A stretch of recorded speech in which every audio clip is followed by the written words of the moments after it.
Today we have a crazy story of dealing with parents and an entitled sister. We'll get into that in a bit, but first, my parents send entitled sibling over when they find out I'm not visiting for Christmas. I, 19-year-old male, have been living in Europe since I turned 18. I went directly into work from high school and have been almost entirely self-sufficient since I moved. One of the biggest factors for this decision was my parents' issues with my identity as a bisexual man. They never disowned me outright, but they consistently tell me ways I can change back and refer to the me from before I came out as an entirely different person. They have even referred to the me from before as their actual child. It has led to many fights. The first year I lived abroad, I ended up going back to the US for the holidays, and it was rough for a myriad of reasons. The following Christmas, I decided not to go through the same thing and informed my parents I wouldn't be visiting the US. I used the excuse of not having enough vacation days, and they left it alone. My aunt, who is supportive enough and the reason I could even move to Europe, suggested I should spend the season visiting my sibling Sam, 23-year-old non-binary, in Canada since she knew I was much closer to them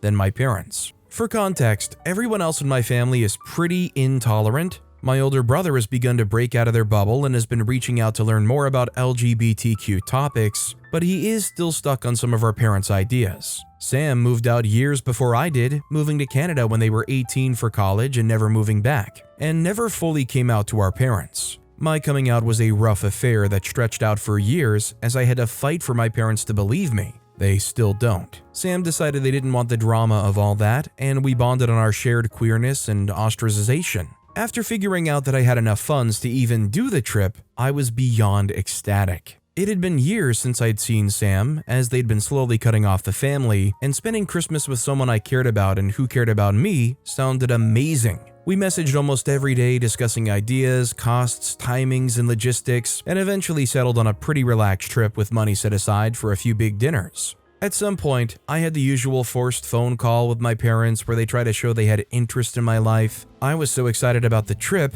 I ended up telling them all about it. They were a little shocked, but they seemed to let it go pretty easily, and I moved on to small talk about my job. Unfortunately, the next day they started spamming me about covering my flights to see them that Christmas. I was understandably confused and clarified that I was visiting Sam that Christmas. They explained that it would be so much cheaper if they covered my tickets to see them, and then I bought tickets to visit Sam from there instead of from the EU, which would have cut my visit to Canada from 2 weeks to 3 days. I refused and said that I'd already purchased the tickets, and they relented. At least, I thought they did. 3 weeks before my flight to Canada, I found out from Sam that our parents had bought last-minute tickets for our youngest brother Mike, 17-year-old male, to come up for a significant portion of my trip.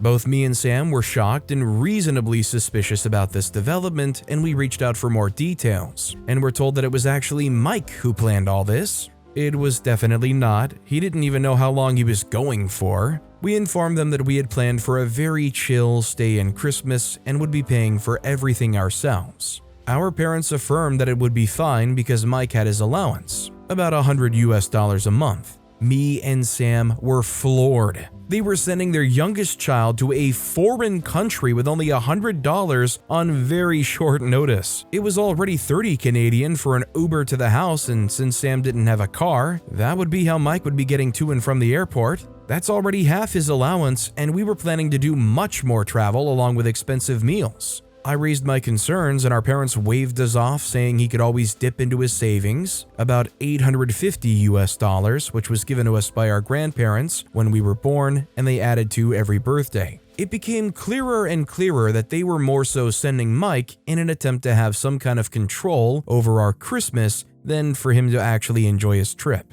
Though they didn't let up on trying to guilt trip us on how sad Mike had been that he couldn't spend Christmas with us, it also became clear that they were not comfortable having the two of us spend an entire vacation together, as they didn't want us to create an echo chamber to crap talk them. They often refer to our conversations as echo chambers if it was about anything they didn't agree with or want us talking about. Thankfully, we had 4 days to ourselves before Mike arrived, which included Christmas Day, thanks to them buying their tickets so last minute, which was a blessing. We did crap talk them. When our brother finally did arrive, we did our best to keep everything fun and civil. We invited him to play group games and video games. figured out how we could include him in playing Minecraft since he didn't bring a computer, but he refused every time as he wanted to continue playing his phone game that he'd gotten very into. Fair enough, I get really into games sometimes too, but I was getting increasingly agitated that he would go complaining to our parents about us not including him. Sam assured me that even if he did, it wouldn't be our problem, and we moved on. We got him to go out with us one day and offered to go to a train museum. He loves anything vehicles, which he was pretty excited about, and we covered the Uber and his entrance fees. Mike disappeared in the museum though, and we ended up having to keep tracking him down while we went through the museum. After that, we went to one of those food hubs with tons of restaurants to choose from. It was a little stressful for me as someone with a food allergy, but I managed, and we agreed on a table to meet up at. We were chatting through dinner when Mike poked fun at me for not being a real adult, and I snapped that at least I covered the entire trip myself. He asked me if that was really true, and I confirmed that I had paid for everything, from the flights to the meals, and then I had to restrain myself when he scoffed. The conversation moved on, and I asked Sam about our plans for New Year's Eve. Mike was leaving early New Year's Eve, so we had the night to ourselves, and we started discussing party plans. Mike brought up how he didn't like parties, and I made a joke about how I found them hard sometimes, and that social anxiety could be a bench, not knowing what to say to people and all that. Mike proceeded to say, "Yeah, I mean, people are such jerks for not talking to me at parties." And me and Sam had to figure out how to casually move on from that. The night before Mike left for his flight at 7 a.m., he had to get up at 5 a.m. I got distracted playing Minecraft, and before I knew it, it was almost midnight. I closed out of the game and turned to see Mike on his phone watching videos. I caught his attention and told him he should probably head to bed soon and that I was sorry if I'd kept him up. I did my business, got in bed, and tried my best to sleep, but after 45 minutes of fighting allergies, Sam has the most perfect, beautiful, amazing cat. I finally got up to take some meds. When I went out of the room, I found the living room lights still on and Mike still awake playing on his phone. I told him again with a little irritation he should probably go to bed soon as it's past midnight and he needed to be up early. He just looked at me before going back to his phone. I took my meds and went to bed, ticked and knowing full well I'd be blamed for keeping him up in the morning. I originally had no plans of waking up to see him off, but I'm a light sleeper and the sounds of Sam moving around woke me up. I laid in bed trying to decide if it was worth getting up to say goodbye or not, when out of the silence I heard Mike say, "You know it's OP's fault that I'm so tired," to which Sam went, okay. And suddenly I had the energy to get up. I told Mike that when I went to bed and he was still up on his phone, and when I came out almost an hour later for allergy meds, he was still on his phone. In no way was his addiction to his screen my fault. I gave him a curt goodbye and went back to bed.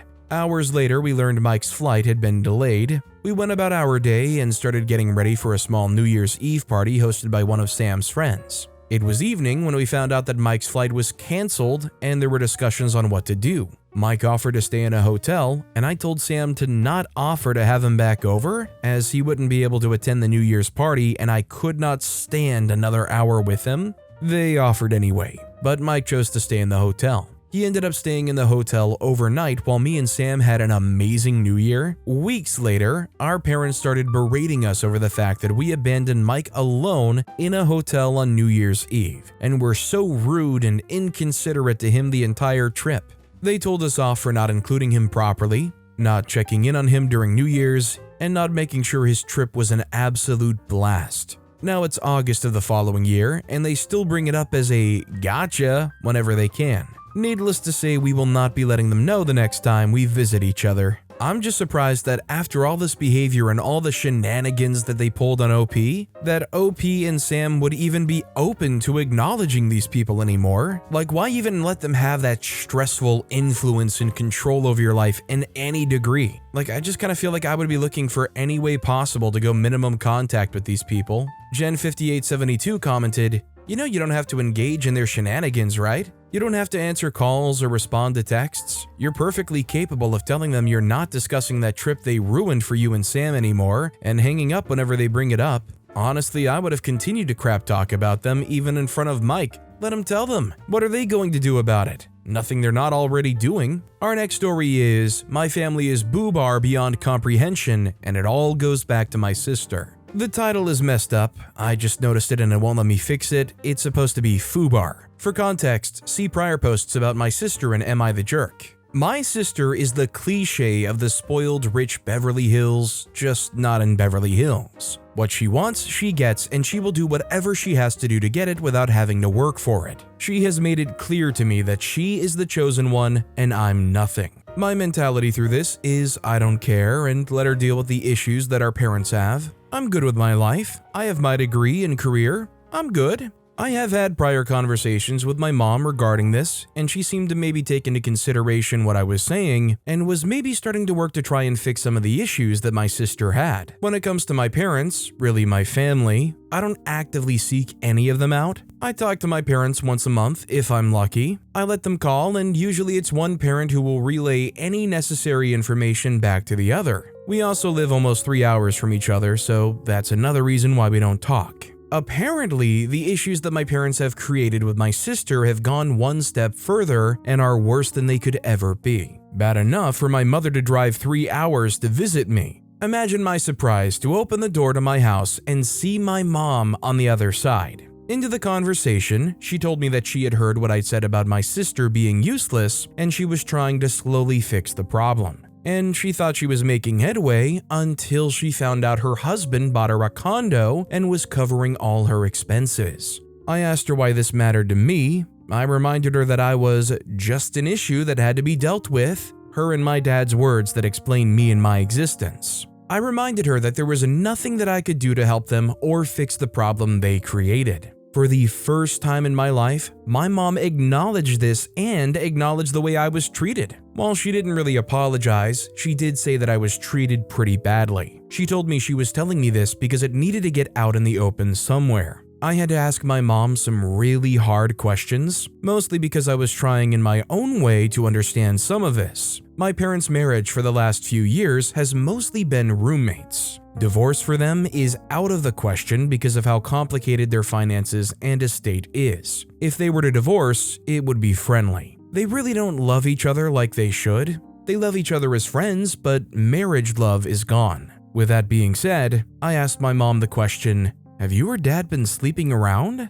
She immediately responded that she was not, and she truly felt that dad wasn't. I asked her if sister had something that she was holding over dad's head. She asked, "What could that be?" I asked her if maybe dad and her were having some kind of unhealthy relationship and she was blackmailing dad to get what she wants or she would go public. I told her that up to this point, she has had the normal spoiled kid things. Car, credit cards, vacation, and trips, all of which she, mom, were also in on. This purchase was more than any spoiled child could ever in their life have. I reminded her that when I was 18, I was told that I was on my own and had to figure out life. That my sister at 25 still has no idea how to be an adult. And it makes me wonder what they're not telling me or what secrets they're keeping for my sister to have this much power over them. Again, my mom said that in her hearts of hearts that this isn't the case, that they just messed up pretty bad. If this were an Am I the Jerk Here post, this is where I would be the jerk. I asked my mom what she expected me to do about this.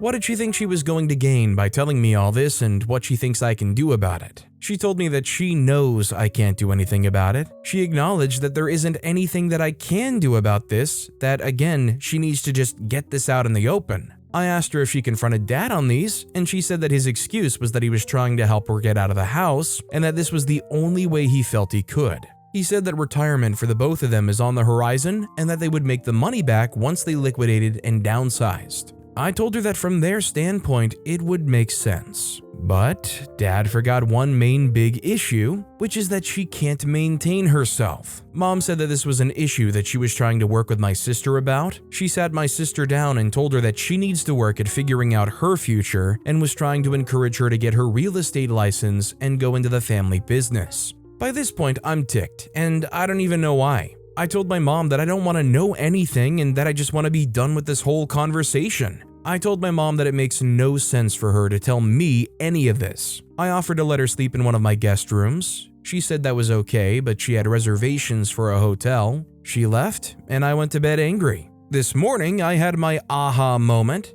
I can't do anything about it, and there is nothing I want to do about it. This literally doesn't even concern me. All I can do is let it go in one ear and out the other. I have nothing to offer, and even if I did, I'm pretty sure that I wouldn't. I'm not here for sympathy or advice. Comment if you would like. I guess just like my mom, I need to get this out in the open so it doesn't have to sit with me anymore. So I just think with the way OP's been made so second-rate, all you really can do is gray rock them and give them the cold shoulder. I mean, who would want to be a shoulder to lean on? Who would want to be that support system to people who never really showed or invested in you as your parents? OK Promise 9373 commented, I know that you aren't here for the sympathy, but I just wanted to say that I'm sorry that you're going through this. Hope everything turns out well. Just sending my support. OP responded saying, thank you. Like I said, I came to the realization that it's not my problem. My parents created this and they need to fix it. I just needed to get this out in the open so I can not worry about it anymore. It kept me awake last night. I literally felt like they were going to ask me for money even though it would have never happened.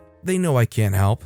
I make good money as a nurse, but I don't make near enough to help them or my sister. They know this, but it still made me feel like my mom wanted something from me. Our next post is actually an update. My family is FUBAR beyond any comprehension, and it all leads back to my sister. Edit for clarification. It was mentioned in one of my responses to another comment about the potential of my sister bleeding my parents dry, and them losing everything and them maybe moving in with me. This will never happen. This was the hilarity of them going from opulence to living in a 3-bedroom double wide in a trailer park. If this were to ever happen, and I can assure you it won't, I would be a dictator. My answer to any of their complaints would be for me to hold the door open to them and tell them they're free to leave and that I don't want her to begin with. I would introduce them to people as my issues that need to be dealt with. But again, I cannot stress this enough. This will never happen. I'm hoping that this is the last entry to this situation. I read each and every one of the responses and replied to a few of them. With that being said, I did what so many of you said I needed to do.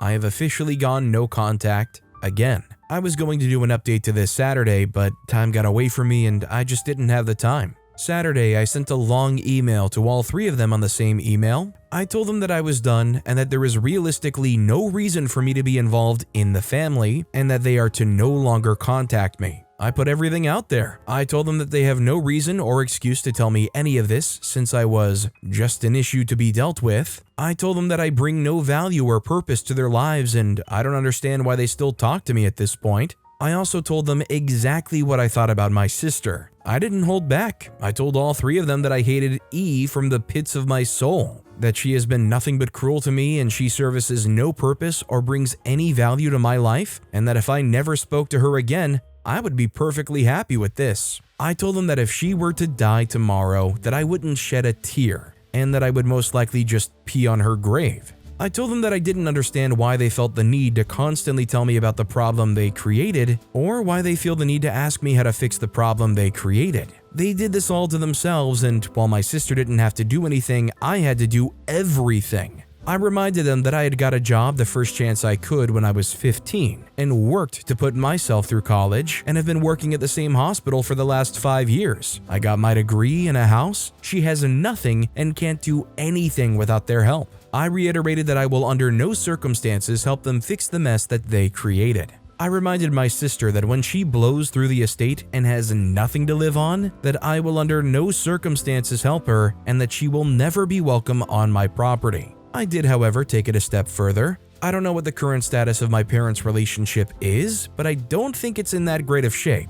But for as long as I can remember, they've talked about retirement, travel, and hanging out with the grandkids. Here is the kicker. I'm gay, so they're not getting any grandkids from me. Even if I were to adopt, they would never accept my children because it's not the bloodline. So my sister is their only hope for any grandchildren, and I told them this. You've always talked about retirement and grandkids. You do realize that I'm gay and have no chance of achieving this. With that being said, your only hope for grandkids is E. Let me know how that goes. While we don't come from any kind of culture that recognizes arranged marriage, now that I've put this in my parents' head, I can almost assure you that they're going to have to find a way for my sister to provide them with this. I'm certain that she will one way or another be set up. I sent the email, I attached read receipts, and when I got all 3 receipts back, I blocked them. I've blocked them on all social media platforms and their phone numbers. The only way for them to get in contact with me is to show up at my house. I can't see that happening, and if they do, I will have them removed.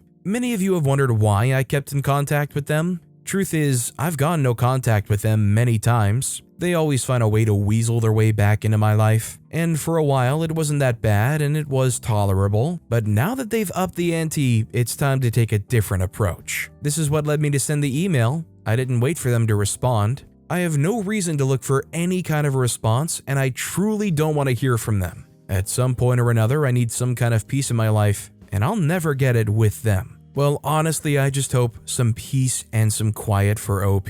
Like OP said, every time they did this before, they managed to weasel somehow back into OP's life. So I think OP alone knows that there's a very decent chance they're gonna try to do something. At least enjoy the initial peace while you still have it. Lisa Knows Best commented, "You did what you needed to do for your own peace of mind. You owe them nothing. However, maybe just leave them on silent, sit back and watch the crap show happen. You could have many, many years of entertainment from this. Your parents are getting older, as is your worthless sister. Things will change. Your parents will grow older, they'll retire, and your sister will continue to be worthless. The fun is only beginning. Your parents only have two options. They cut her off so they can retire peacefully and live out their golden years. Unlikely. Or they continue to support her until she bleeds them dry, and they're all freaked. Likely. This is where the fun starts. I am kind of a jerk, so maybe don't take my advice, but this is the point where I would start making the popcorn, sit back, kick my feet up, and watch it all play out. It'll be epic when they all fail, when they come begging, pleading, and proclaiming how much they did for you, how cruel you are to abandon them. We're old now, how can you? Your sister needs help, do you want her on the street? You get to sit back, laugh, and watch them through your Ring camera. Occasionally, we get payback in life. I know it's horrible to suggest that your parents and your sister should suffer, but why not? They've dismissed you your entire life and added nothing from what you said. Let them all reap what they've sown and feel good about their inevitable demise. Or don't. Maybe you're a better person than I am. Regardless, good for you for getting the closure you needed, but wait and watch and don't forget the popcorn. OP responded saying, "I love every piece of your response. If I ever get bored, that could be what I do. I have so much work that I need to do to fix myself. I need to start seeing a therapist to deal with how I was raised. I have the irrational fear of money and spending it. I need to work on that. I have just over 80 hours of vacation time I need to take and I want to go someplace, but I'm afraid to spend the money to do it. I just got out of a relationship. It wasn't bad, but now that I look back at it and realize all the red flags, I need to work on that issue so I can try and meet someone and have a healthy relationship. For me to do all that, I need to just put them into a storage unit and not pay the rent so they can be gotten rid of. I know it's not over. I know I will hear from them at some point or another, but I have a feeling it's going to be a long time. However, what I think would be absolutely hilarious would be if my sister were to bleed them dry and they lose everything and have to move in with me. They got from opulence to living in a double wide in a trailer park. No housekeeping, no cook. Nothing like what they're used to, and having to follow my rules? That would be amazing. Our next story is, been saying to my parents for years that my sister is very entitled and they've ignored it until now. 17-year-old female. My sister, 15-year-old female, has always been selfish. Ever since she was a child, she would never share, never do anything for anyone else, but would expect everyone to do everything for her. Obviously, as a small child, that's understandable, but she's never grown out of it. My parents have always dismissed this as just her personality. My sister has always been rude to me specifically. She demands I do things for her. She demands I make her food. She demands I pay for her things. She demands I do this, that, and the other. But if I ask the same, she shouts at me. I don't remember the last time she's done anything for anyone out of the kindness of her heart. She just shouts. There's been times I've been violently ill and bedridden due to a chronic illness, and I asked her if she could get me water, and she's shouted at me. Even though I make her food and drink multiple times a day because if I don't, she just won't eat. She's also rude about everything. Anytime someone talks to her, she has a tone or shouts. She's so difficult to have a conversation with. I say nice things and she's just rude to me and screams and is awful. And my parents say nothing, but if I dare talk half as much as she does, I get told off. I've mentioned countless times the favoritism and how they see her as a perfect little angel, and they coddle her and rarely tell her off and have never given her discipline, yet they always have to me, and they've acted like I was crazy. She's so manipulative. She plays the victim and turns my parents against me when she's in the wrong. I told my parents that one day people are going to have enough of her in the real world, and I'm going to have to cut contact if her behavior continues, and again, they didn't want to listen and just thought it's because of sisterly love and it's normal sister behavior and not concerning behavior. Until this week, I went on a family reunion, and my cousin's 23-year-old male and 12-year-old male humbled her. She was doing her normal toxic behavior. She was talking to them rudely and rolling her eyes at them, as she does every day to people, and my 23-year-old cousin wasn't having it. He was like, "Listen, if you keep acting like this in the real world, you are going to get slapped." And she needs to cut her attitude, and my sister was just rudely like, sure, okay, as if he was stupid. And my 12-year-old cousin added that he always feels like she judges him because she always glares at him. Obviously, my parents couldn't deny this, and it was actually a really big wake-up call. They realized her behavior isn't just to immediate family, and it isn't normal to outsiders, and she would do the same behavior to people she isn't as close with, not just her parents and sister. Now my parents are telling me that I can't get her food and water, and she needs to do some things for herself, and they're forcing her to be independent, and they've actually been disciplining her when she's toxic. She is not taking it well. She's been screaming at me even though it's not my fault, and I haven't done anything. It's a bit late, but I'm glad they're finally putting their foot down and no longer looking at her as a perfect little angel who can do no wrong. I just hope they actually stick to it. You know, like kind of OP alluded to at the end of the story, I feel like this is not going to be something they actually stick to. This feels like one of those situations where they get reminded and their eyes kind of widened a little bit to the reality of the situation, and they try to course correct, and they'll do good for a while, maybe a week or two, maybe even a month, and then it just slowly falls back into the way it used to be. I feel like a lot of people can relate to that, being in a relationship where a partner did a kind of similar thing. You call them out on it, they'll say, "Oh, I'll be better, I'll do better," and they do, just only for a while. Weekly Cantaloupe 175 commented, "Remember, it's never too soon to start saving to move out." But with that being said, that's all the time we have for today. Now, if you want to hear another absolutely crazy entitled parent story, check out that video on the left. Or if you missed my latest video, check out that video on the right. That said, I'll see you all next time with some more stories.